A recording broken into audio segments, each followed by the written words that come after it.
হযরত আলী রাদিয়াল্লাহু তাআলা আনহুর ওসিয়ত, বাস এটা বলে আমাদের বক্তব্য শেষ। শানে আলী, মাকামে আলী, বুঝতে পেরেছেন? হযরত আলী রাদিয়াল্লাহু তাআলা আনহু শাহাদাত বরণ করবেন কিছুক্ষণ পরে। উনি ইমামে হাসান, ইমামে হুসাইনকে কিছু ওসিয়ত করে গেছেন।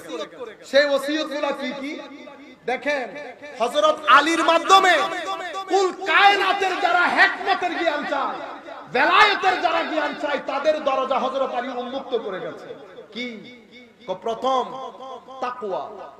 জীবনে যেখানেই থাকো, যে অবস্থায় থাকো, ভিতরের মধ্যে আল্লাহ, আল্লাহর ভয়, আল্লাহর ভীতি নিজের ভিতরে রাখবে। আল্লাহ যা কিছু অপছন্দ করেন তা থেকে নিজেদেরকে বিরত রাখবে, তাকওয়া। দ্বিতীয় জিনিস, আমি আর বিশাল করে বলছি না, সংক্ষিপ্ত আকারে। দ্বিতীয় জিনিস মুআমালা। তোমরা যখন পারস্পরিক মুআমালা করবা, দেখো মুআমালা যেন ব্যালেন্স হয়, কারো উপর যেন জুলুম না হয়। হযরত আলী যখন মুখ খুলছেন, এগুলার মাধ্যমে মানুষের বেলায়ত নসিব হয়। নাম্বার 3, ইয়েতিমের প্রতি সদয় হবে, ইয়েতিমের প্রতি মহব্বত দেখাবে। আপনাদের অত্র এলাকার মধ্যে ইয়েতিম মিসকিন থাকলে, আমরা যারা অর্থনৈতিকভাবে স্বাবলম্বী, আমরা দৃষ্টি রাখবো। যার যার মতো করে আল্লাহ রাব্বুল আলামিন যাকে যতটুকু সামর্থ্য দিয়েছেন, আমি যদি আপনাদেরকে বলি, আমরা এমনি বলবো, যাদের 4 লক্ষ টাকা ইনকাম বা 5 লক্ষ টাকা ইনকাম, তারা যেন মিনিমাম 70 থেকে 1 লক্ষ টাকা মানুষের জন্য খরচ করে। সব টাকা ব্যাংকে ঢুকাই রাখেন না, আপনি খাইতে পারবেন না। আপনি যদি 1 লাখ টাকা রাখেন, এই 1 লাখ টাকা আপনার 5 লাখ টাকাকে 10 লাখ টাকার বরকত করবে। এখান থেকে ময়লা আবর্জনা বের হয়ে যাবে। এটা যেটা খরচ করবেন, এটা আপনার জিন্দেগিতে, কবরে, হাসরে, পারিবারিক জীবনে, সামাজিক জীবনে আপনাকে কি পরিমাণ সম্মানিত করবে আপনি কল্পনা করতে পারবেন না। তরুণ প্রজন্মকে আমি এটা নসিহত না, আমরা আমাদের মতো করে সবার জন্য বলবো, 5-6 লাখ যার ইনকাম, সেই জন্য 1 লাখ টাকা স্থানীয় মাদ্রাসা আছে, ইয়তিমখানা আছে, আপনি হিসাব করে করে টাকাটা পৌঁছাই দিবেন। এভাবে আপনার টাকার মধ্যে বরকত আসবে। হযরত আলী আমাদেরকে বলছেন ইয়েতিমের প্রতি মহব্বত। নাম্বার 4, যেভাবে বেলায়েত অর্জন হয়, এটা হযরত আলীর ওসিয়ত। প্রতিবেশীর প্রতি সর্বোচ্চ সম্মান, মহব্বত, তাদের প্রতি আদব কায়দা বজায় রাখা, তাদের প্রতি সহযোগী হওয়া, তাদেরকে সহযোগিতা করা।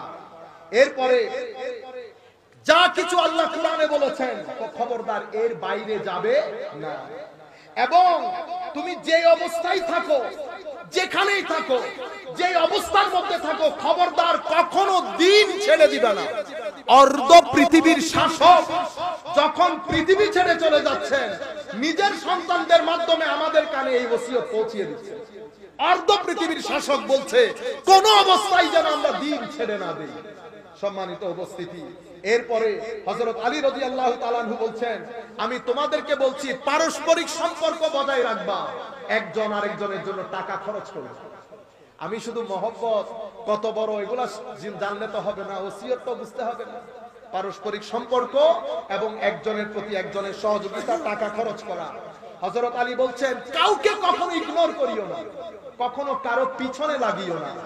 এরপরে আমল বিল মারুফ, নাহি আনিল মুনকার।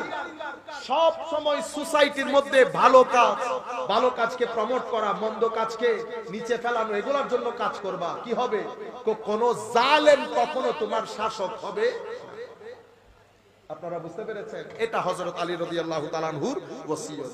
আল্লাহর দরবারে দোয়া করি, মাওলাই করিম যতটুকু তৌফিক দিয়েছেন, আমি চেষ্টা করেছি সবকিছু মিলিয়ে একটা নির্দিষ্ট মেসেজ আপনাদেরকে দেওয়ার জন্য, যেন আপনারা মেসেজটা নিতে পারেন, মেসেজটা আপনাদের সহজ মনে হয়। অনেক সহজ। আমরা অতি দৌড়াদৌড়ি, একেবারে মানে পাগল হয়ে যাও, এটা ছেড়ে দেবে। আমার নবী বলছে, যা তোমার রিজিকে আছে তা না খেয়ে তুমি পৃথিবী থেকে যেতে পারবে না। যা তোমার তকদিরে নাই, তুমি কিয়ামত করে ফেললো, সেটা তোমার পকেটে আসবে। সুতরাং জীবনের ব্যালেন্স করেন। কতক্ষণ সময় পেটের জন্য, কতক্ষণ সময় মনের জন্য দিবেন, এটা আমরা ব্যালেন্স করি, রুটিন করি, আল্লাহর দরবারে তওবা করি। মাওলাই করিম আমাদের হামি ও নাসির হোক। মাওলাই করিম আমাদের কবুল করুক। মা আলাইনা ইল্লাল বালাগুল মুবিন। আসসালামু আলাইকুম ওয়া রাহমাতুল্লাহি তাআলা ওয়া বারাকাতুহু।